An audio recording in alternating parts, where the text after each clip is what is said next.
Hi, we're going to take a look at Perform. Perform is sired by Good Magic, who is sired by Curlin. Curlin's footprints are all over this race. Of course, that is the same sire of your Kentucky Derby winner, Mage. On the dam side, we have Tale of Acadi, and I'd like to take a quick look at Tale of Acadi's pedigree. As you can see, I have circled there a couple generations back. Sunday Silence, your winner of the 89 Preakness and Kentucky Derby. So certainly some pedigree there.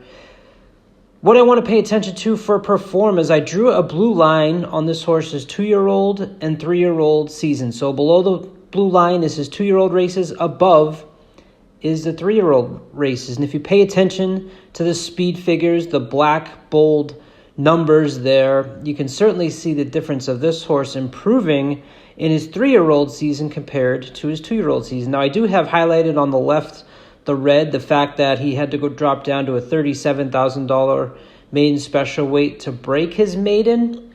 But then I also have highlighted in yellow there just an unbelievable stretch run, which we are going to take a look at later in this video. It's what makes horse racing so exciting when you see races like what Perform did last time out. But first, let's go to his first race as a 3-year-old at Gulfstream Park, January 28th. There he is on the outside, the number 9.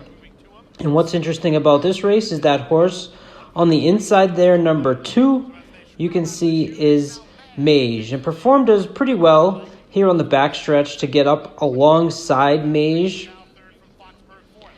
And, what's interesting is that the track variant on this day, from a Brisnet speed figure standpoint, was -6 and -13, indicating that it was a slow pace. However, if you look at the clock up on the upper right, they went 22-3 and 45-2, I believe. So, at least looking at the clock, it was certainly quick.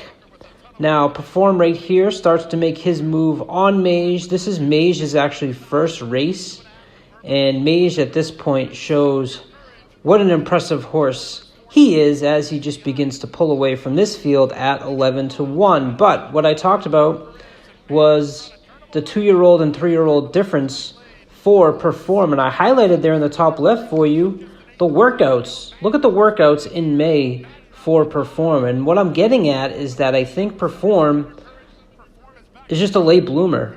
And of course, he's not close to Mage in this race.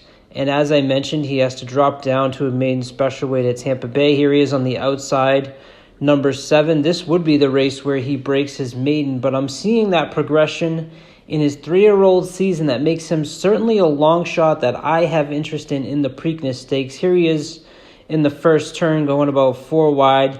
And what I also learned in this race, and from his last 2 races, is maybe he likes to be coming from off the pace, not up front like he was against Mage. And here he is making a big move on the far turn to break his maiden. He was the 3-5 favorite in this race, so he did what he was expected to do, but he did it coming from off the pace. And I think that that's probably the style that this horse is going to be a lot more comfortable in than when he tried to go toe-to-toe with Mage on the front end in that race at Gulfstream Park. All right, next up is that race I was talking about that just gives me goosebumps. It's one of those races I love to watch, and maybe it's a reason I'm falling in love with Perform. Here he is, number 7. Watch the break. He stumbles a little bit, actually stumbles pretty badly, but isn't thrown too far back. Coffee with Chris is number 1 there on the inside. He's also racing in the Preakness. You'll see on the bottom the running line, because at the second call, Perform is going to be 10 lengths back. He's behind this field. There he is, circled for you the entire race. This is at Laurel. Now, as we move ahead, there's Perform on the top, still in the back of the field. And they're going around the turn here, and he's going to start picking off horses. But there's 2 things that are really impressive in this stretch run. Here he is. I'm going to freeze it for you so you can see where he is right here. Okay, there's Perform. Now I want you to watch number 9, who right now is to the left of your screen.